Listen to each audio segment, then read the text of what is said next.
very smile.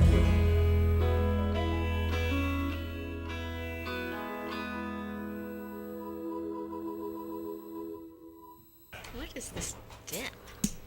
Welcome back to Liquid Lunch. We're here with Linda Beck, Chief Learning Officer of Pillar Performance, right?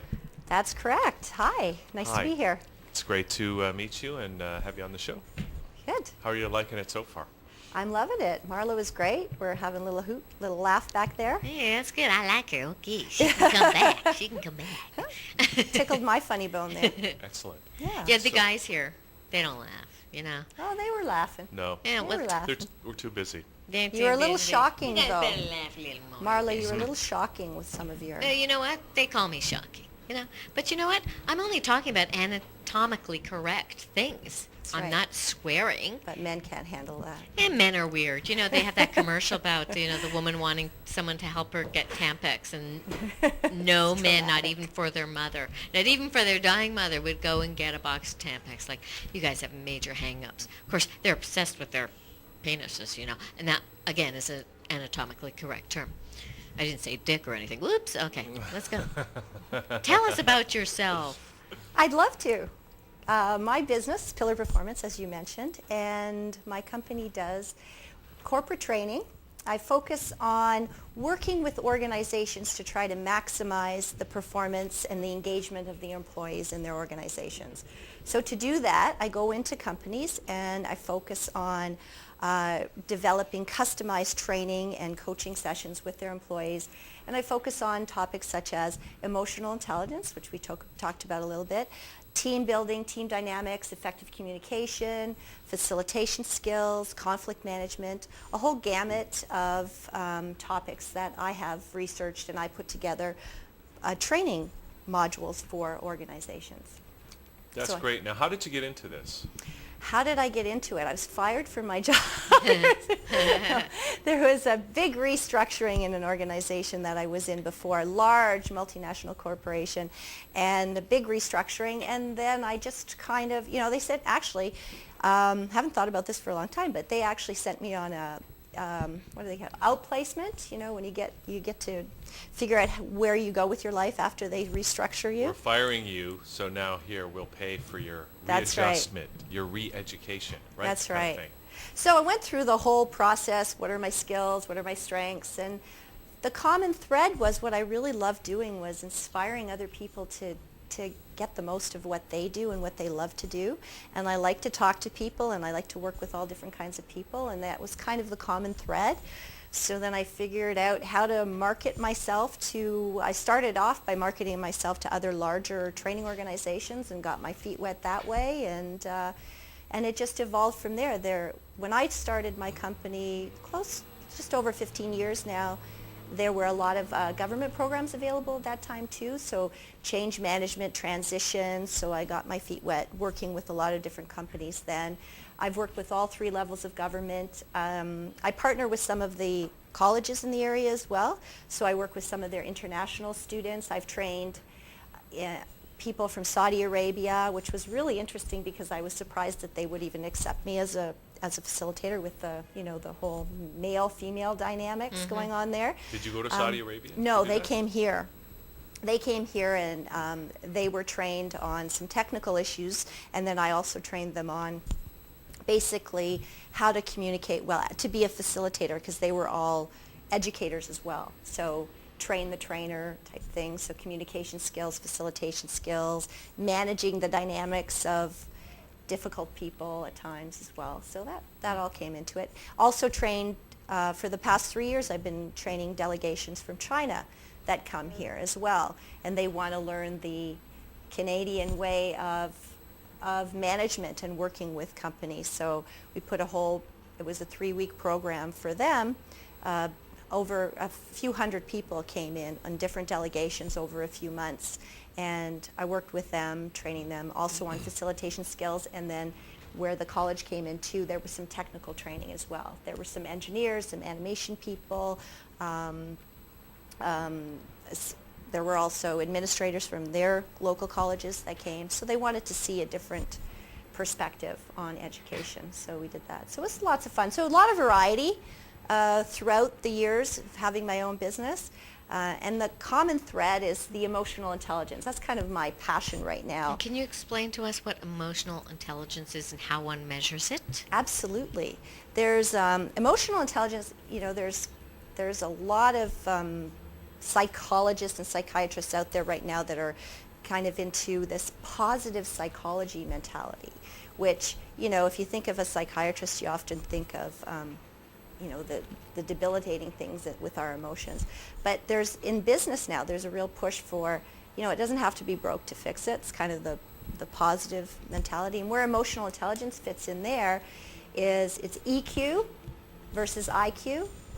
And so actually, let me explain it by asking you a question. Somebody that you feel is highly successful, maybe from a leadership perspective, think of that person's characteristics for a few moments. Like, how would you characterize them? Picture that person, and then just describe them to me. Marla, how would you characterize somebody? How would you describe somebody that's really successful? Give me some descriptive adjectives. Well, I'd have to ask you first, what do you mean by successful? Because I measure success in a totally different way than most from people. your eyes, in your eyes. Well,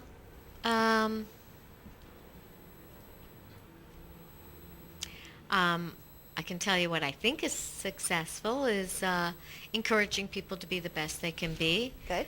Very good communication skills. To be less concerned about how they appear, how they seem, and more concerned about how the other people feel. More concerned about how one's actions will affect another person as opposed to how it will affect their reputation. So you may find leaders and people who control groups and inspire groups, let's say, being successful, but they are more self-serving, and there's something to differentiate between the two in the two levels of success. How about, do you have anything to add to that? No, I agree with Marla 100%. Whoa. That's your focus. But yeah. Yes. Yeah, so I mean, and EQ is getting more and more, wasn't there a big book by Goldman? Daniel Goleman, if you've read anything about, he's a very prolific writer on emotional intelligence. He wasn't the originator, however. There's Dr. Baron, you talked about how is it assessed. Dr. Revan Baron, who actually started his work in Israel, did a lot of work on emotional intelligence, and there's an organization called Multi-Health Systems located in Toronto, actually, that have assessments on measuring it. But the descriptive that you just gave, Marla, actually is very indicative of how you would describe emotional intelligence. It doesn't have to do with the IQ. Like we get measured on our IQ. So you go into an organization and you hire people for their technical skills. If they can, what technical skills do you have? Are you able to, from all levels, can you drive a forklift? Do you know Microsoft? What technical skills do you have in a studio like this? Are you an accountant? What credentials do you have? But then you get them in a work environment and you put them beside somebody and they can't interact with other people. They can't communicate. They're self-serving. They're into their own ambitions. They're not concerned about how they impact others and how that relationship develops. So the way I like to characterize emotional intelligence is it's about connections. But the first step is your internal connection, your connection with yourself. How well do you manage your own emotions? And in managing your own emotions, what does that look like in the form of the behavior?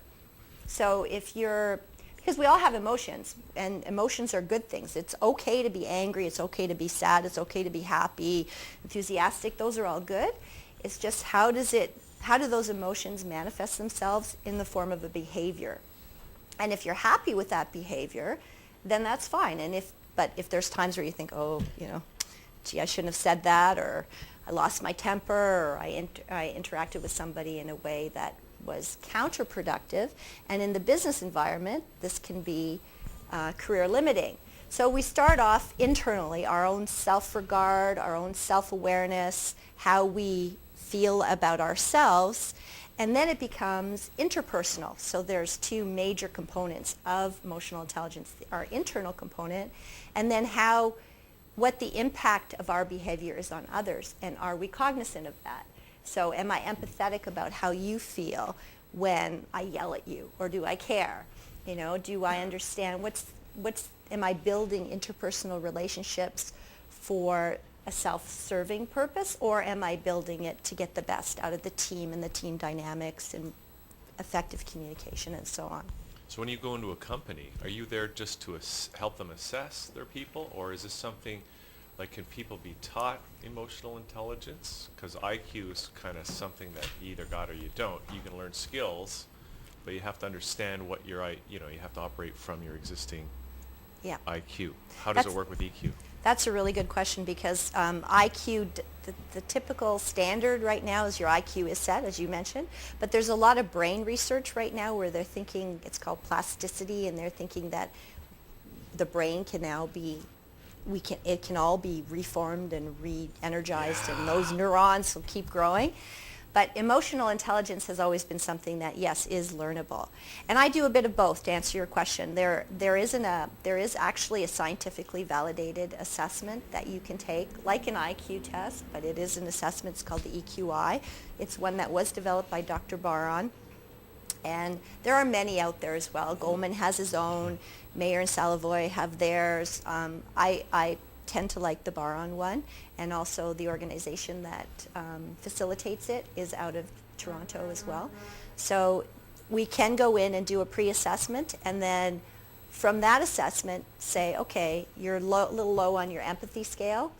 Is that something that you want to work on? Now remember, it is a self-assessment, so there's That's the there's problem, issues with because that. you have to right be from the really start. honest with Yes. yourself. And a lot of these kind of tests, even people in therapy, I was just talking about this the other day with a friend, are not honest with their therapists, even when they know that they're not being, because people want to present themselves in a certain way. So it's, you have to be really brutally honest with yourself. You do, and I'm not a developer of these assessments, but that's some of the things they take into consideration when they develop the questions. That was what's make them scientifically validated, and they take into and they ask. There's 125 statements, and there's checks and balances in those statements to try to overcome that, to see if they're overly positive or they're overly negative, or I 'cause have they to can go say, either way. there's nothing that irritates me more than overly positive people. Drives me nuts. But I do find that those tests that you're talking about, often any kind of personality analysis, is impossible to answer. I always find when I take them going, well, I can't answer that in yes or no. I can't answer that in a small, medium, or large. I just can't, because it depends on the circumstances. I'm a very reactive person. I react to how somebody speaks to me, my surroundings and stuff, and so it would depend. Yeah. And that's true. It's all situational. Yeah. It is situational to a certain perspective. So some people do advocate having those assessments and others don't. But the training that I do can still take place whether or not they've had the assessment or not, because many of us are aware of what our issues are, what our strengths are, what we're good at, and where we might need some areas for improvement. So if I know I'm lower on empathy, there are strategies on with that. Well, how do I address that? And there's just a really interesting way of understanding the impact that you have on others if you are in, and I believe everybody's a leader. I come from the premise personal leadership. So we're all leaders in our own area of our own dynamic. So you don't have to have this major title to be perceived as a leader. And so within that, we all have impact on how we relate with other people. And there's just a situation that I do want to share, though, that had an impact on me when I was working in a corporation. There were about 50 I was middle management at that point. Title was district manager, and the big president was going to come and talk to us. And we were all, there were 50 district managers across the country for this organization, and we were all invited to Toronto area to hear this president speak. And one of the most interesting things that he actually did actually started before he went up to speak to us. He was going to talk on customer service and just inspire us. And there were 50 people in the room, and he went around to every single person and shook their hand. There were 50 people. So, Hugh, how are you? Welcome to Toronto. What's your name? How are you today? Thank you for coming. the eye contact, the rapport. And he did that with every single person in the room. And there were 50 people in the room. And when he came to me, same thing. He didn't rush, looked me in the eye, welcome, Linda, nice to meet you. And I just kind of thought afterwards, gee, wow. If I was walking down the street in Toronto and he walked by, he'd say, hey, Linda, how you doing? Like he wouldn't forget. And he looked like he just imprinted my face in his memory. And it's had such an impact. And to me, that is the epitome of emotional intelligence. Because now he's got to go up to the podium and talk to us. How receptive is the audience after he just went around and shook every single person's hand with that intensity? Still, it only takes like 30 seconds. But to do that with every single person, and then we were captivated. We would have followed him anywhere and listened to his whatever he had to say. So, But wouldn't you possibly call that manipulation? well, there's a fine line, isn't there? Yeah, there is. There is, and I guess manipulation just depends on the intention. I mean, that's what, in a right? sense, that's Yes, what leadership that's a good is. point. It Right? depends on the intention. Because leadership is you're influencing people to do something that you are leading them to do, right? I mean, that's part of what it is Leadership. to be human. Yeah. Mm. Leadership is actually having followers want to follow you. And that is the key. You can be assigned the title of leader. However, I have to say that being assigned the title of leader gets people to follow you, as opposed to, I'm going to take charge now. If somebody says, everybody listen to Marla, more often than not, people may listen to me even if they don't agree. But if I say I'd like to take charge, I might have a battle of control. Yeah. Yeah. You think it's just about the title, though? I think it helps a lot. Possibly it does. Initially. But then they have to prove themselves, right? Well, not only that, Because- but even if you don't have the title and yet you are demonstrating good leadership skills, chances are somebody's going to put you in that role at some point, and you will have the title once you've proven yourself to be able to do it. Right. See, that's where I say leadership is a choice. It's not a position. But I do agree with you. Initially, the title gets people's attention, but you can lose that respect that and the followers like that if you don't follow through on gaining their respect. You get it with the title for maybe 30 seconds, but then you can lose it really quickly if you don't follow through. And following through is, being knowledgeable, having some of those. It's not that IQ isn't important. IQ is definitely important. You have to have the skills and the knowledge to do your job. That's what gets your foot in the door. Your ability to be a stand-up and know the ins and outs and the timing and the material and all that, that's really important. But then when you get on stage, it's the connection that you make. That's what makes you that step above everybody else. We can have the technical skills, but when you think of those people that are truly stand out in the crowd, they've got that something extra.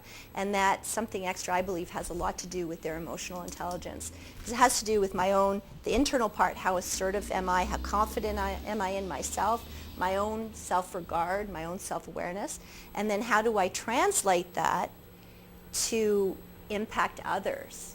If I come across arrogant and that's how I'm being interpreted, then I'm not going to have the results that I want with the influence that I want to have with the people around me, especially if I'm in a leadership role and I want people to follow me and listen to what I have to say and follow through on things that I'm suggesting.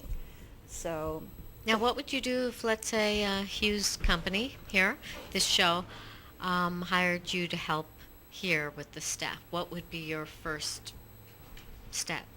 Well, I would ask a lot of questions. I would say, what are the dynamics of the organization? Because emotional intelligence, first of all, it's not something you can ram down someone's throat. They have to be willing to partake in, if you feel you want assistance in that area, you'll get it. You'll be open to it. If you're not open to it, it won't help you. So are there communication issues that we need to address? Are there team dynamics that we need to address? What is it that you want me to talk about? What is it that you want to address? So that would be the first question. Are things flowing smoothly? Is there a lot of miscommunication that takes place? Are people accountable? Are they able to speak their mind? Are they assertive as opposed to aggressive? All these things come into play, and then what is it where do you want to take it? And then how do we go from there?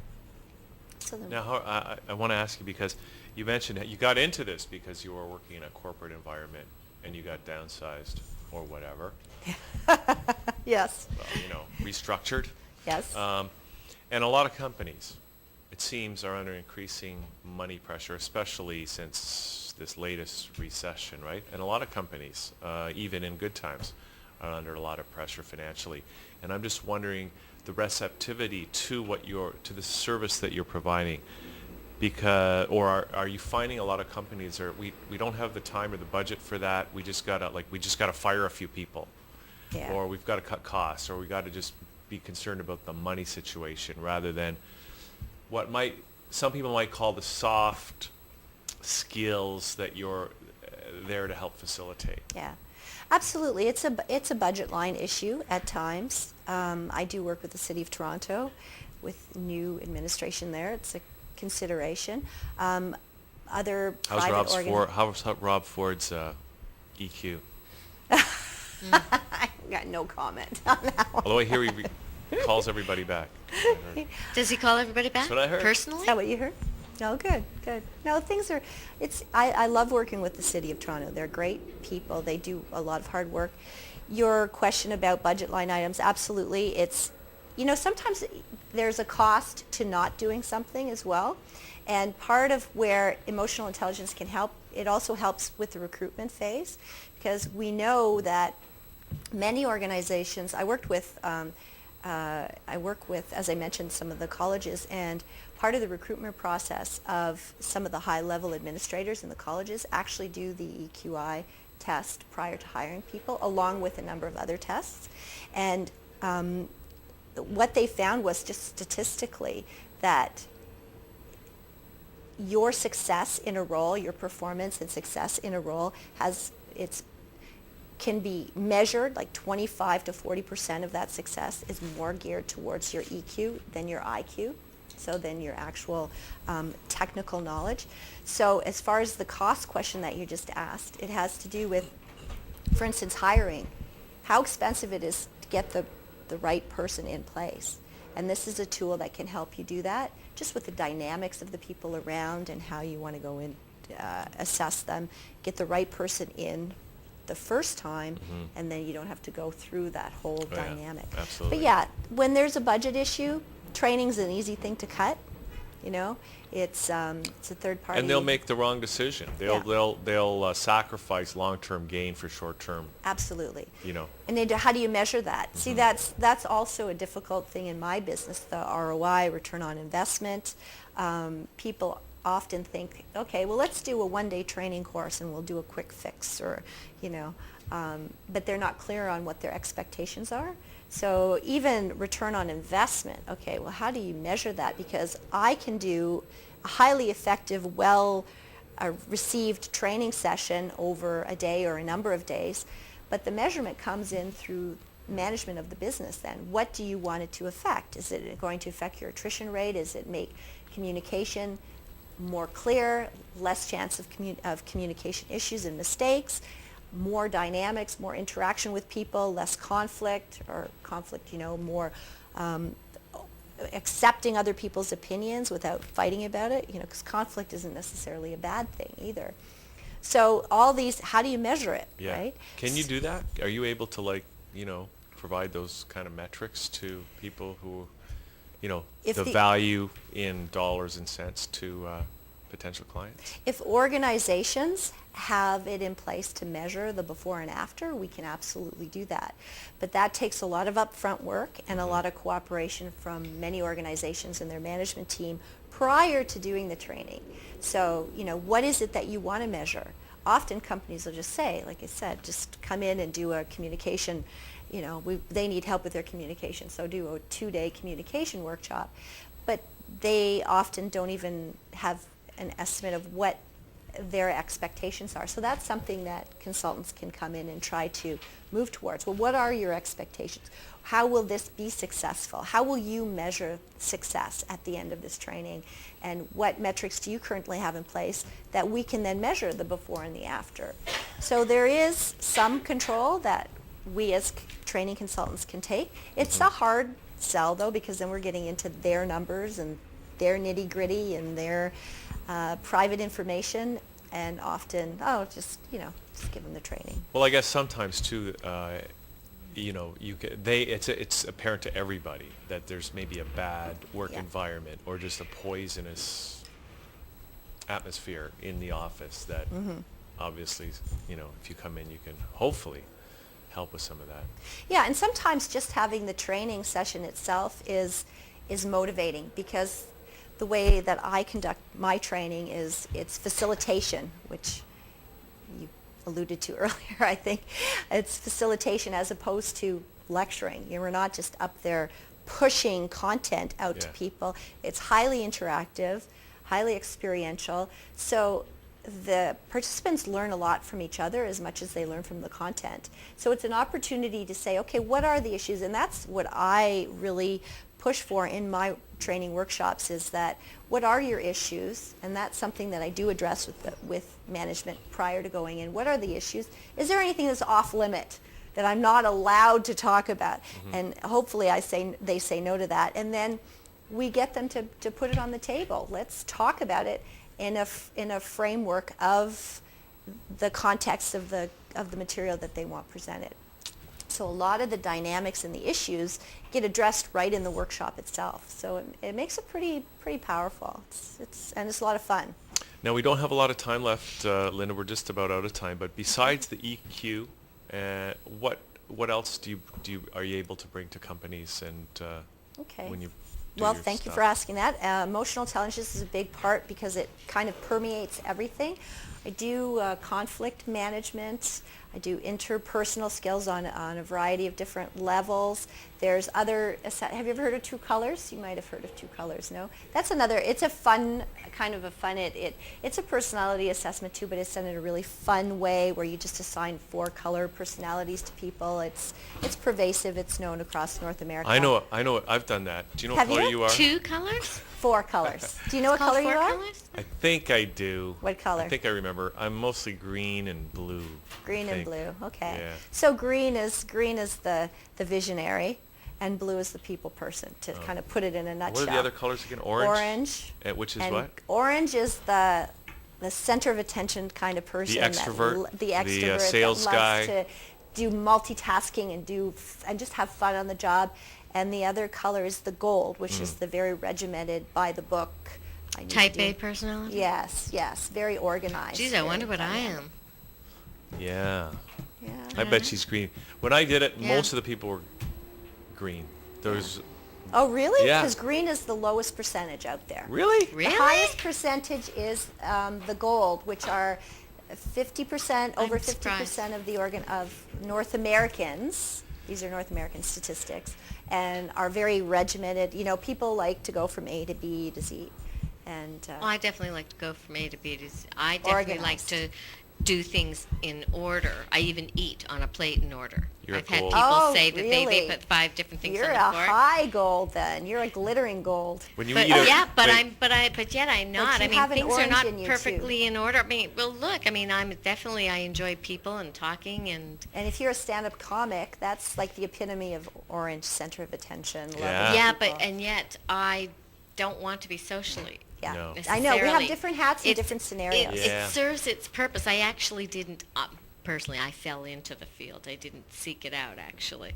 But, and I interesting. agonized over the nerves. I had I was throwing up and having diarrhea all the time. So I got the same time? I got a grip on So it. you had to manage those emotions. and get I on managed it, but also it was a great way to incorporate, I discovered things about myself. it. Before I die, I'm going to do stand-up. that's a good idea. You should do some right now. Oh, thank you. That's That's the best managing way my to do it. emotions. Yeah. Okay. Well, listen, Lynn, it's great to have you on. I hope we got to the essence of what you can bring to companies. If people want to get in touch and maybe get you in to and help them out, Yeah. where can they go? They can find me, first of all, on my website, www.pillar, performance.com. And they can email me at that same address, Linda Beck at pillarperformance.com. Or give me a call anytime directly. Should I say my phone number? If you like. 905-271-3803. Yeah, I'm Perfect. available. Beautiful. Yeah. Thanks, Linda. Thank you. All right, This was so fun. we're going to take a little break. Come back with Brian Steinberg, who just got back from Japan. We'll talk about what's going on over there right after this, ThatChannel.com. Is that fun?